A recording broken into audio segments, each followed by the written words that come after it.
Hello, guys. So today we'll talk about safe Republican states. So we're gonna go over all the states that most people consider safe Republican states. These are what are usually considered the safe Republican states.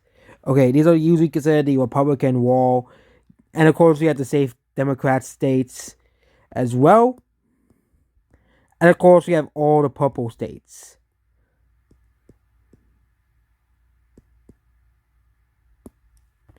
as well. So yeah, Illinois, Minnesota, Colorado, New Mexico is more of a purple state now, and Hawaii. Democrats have around two. I actually put Pennsylvania as safe blue. Michigan's not safe blue, obviously, because Trump won it in 2016. But yeah, these are the safe. These are the blue states.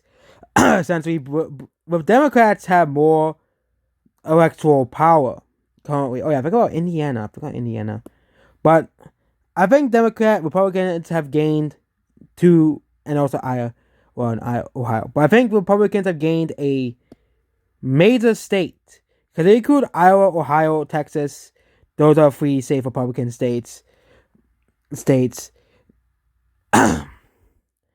Iowa, Ohio, Texas for now is safe Republican. Ohio, Iowa, obviously. Democrats did better in Ohio, but they didn't flip the state.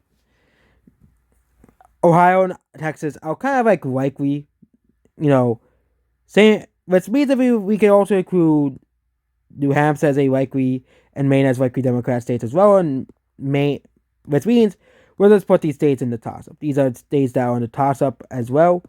But Republicans have gained two new states, essentially. First is Iowa, which both of the candidates have won by around 10 points. Iowa has all four of its elected officials as Republicans now, and Republicans have gained a supermajority in Iowa. So they have gained a supermajority in Iowa. Michigan is still a purple state. And you can consider Minnesota a blue state, but yeah, as well. So the next state, of course, is the state of Florida. The state of Florida is now a Republican state. Look at Florida's election here. This is Marco Rubio. He won by 16.5 points against Val Demings. And he won places like Jacksonville, Tampa. Which Jacksonville was seen by people because people were saying, "Oh, Duval is gonna become blue forever," because Duval flipped back to Republican. Tampa and Miami-Dade, all three counties voted for Marco Rubio. And Miami is pretty. And Miami voted for. Miami is a Hispanic county too. That's the thing. And you look at the governor of Florida, Ron DeSantis, won by 15. He nearly won Orlando. And he won Palm Beach. He didn't win Tallahassee. He didn't win Orlando, but he won most of the big areas, most of the big metro areas in Florida. So yeah, we also have the U.S. House for Florida, and Republicans won most of the seats in Florida as well. They didn't win more of the safer seats, but they won most of the seats in Florida. And some of these seats Democrats did do not too good in, but Florida overall, this is a state that is no longer a blue or purple state. It is no longer a swing state. It's no longer a purple state. I think the states that will decide elections in the future will be Pennsylvania and Michigan. These two states, because you could put these states here as well. Nevada, due to trends in the state, and Ohio. These two states are going to be the key states. Pennsylvania and Michigan. They're the new Ohio. They're the new swing states. They're the new bellwether states. Because Ohio and Florida used to be the bellwether states. Okay, Ohio and Ohio and Florida used to be bellwether states, and that used to be the case. Nevada, due to voter trends and due to voter registration trends, is going to become a Republican state by the end of this decade. It is going to become a red state by the end of this decade. This is a trend that is not good. Same thing with North Carolina as well. North Carolina has a 200,000 Democrat lead, despite Republicans winning every single time in North Carolina. I think this is a state that's gonna be, and of course Maine second. But yeah, Gerald Golden is the only reason that Gerald Golden wins in Maine second is simply because of he's really a conservative Democrat. He really is a conservative Democrat. He's one of the last conservative Democrats in Congress. He's actually more conservative than the Republican that went against him, which is pretty hilarious.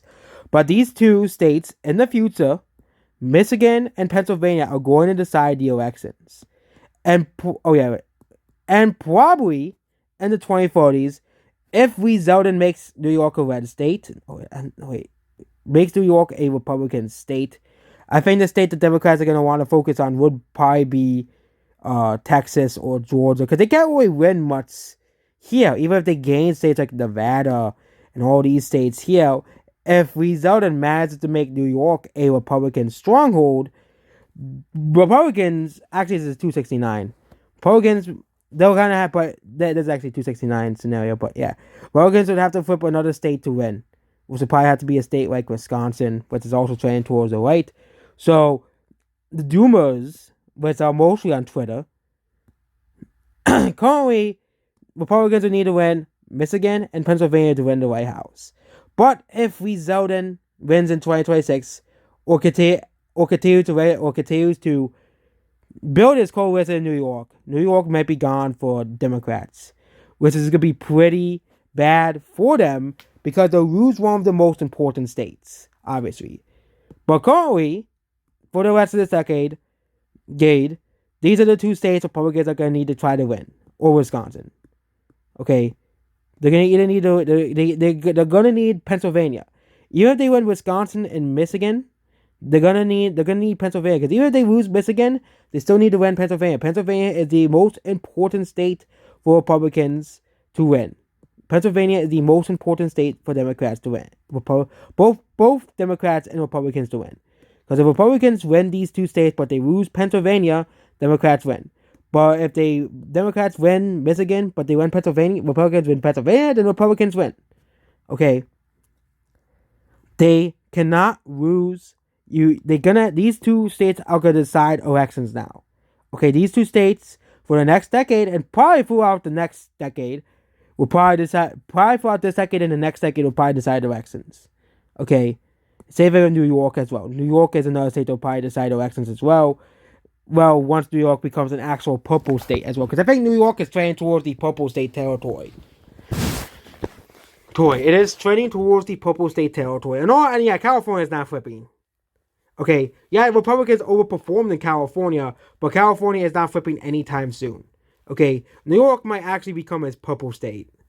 Illinois also got like from 10, but that was mostly to the radio. Zeldin actually got an actual coalition and actually made New York competitive as well. But yeah, that is it about the future election. So these two states, I think Republicans are going to need to campaign in the most is Michigan and Pennsylvania. Even if they win Wisconsin due to trends by default, but they're going to need to campaign in even Wisconsin as well. These three states, I think, are the most important states.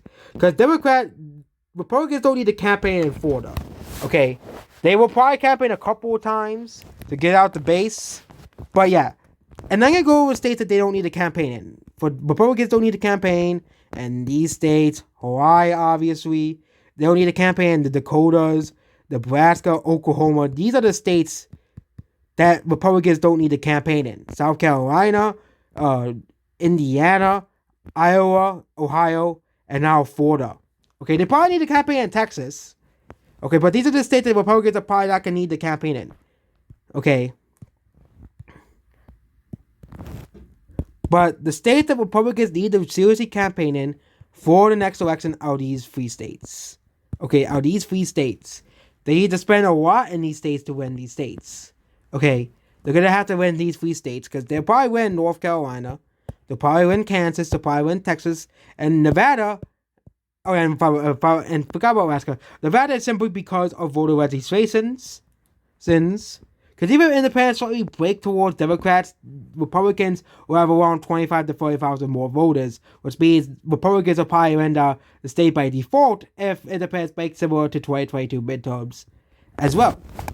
But yeah, and of course, these are states that Republicans are absolutely not campaigning. These three states, Colorado, Illinois, New York will keep off. These states, and the state as well. So these are the states that Republicans must not absolutely campaign in. Virginia, Georgia, they definitely campaign those because obviously, young kid wanted Virginia as well and Georgia as well. So,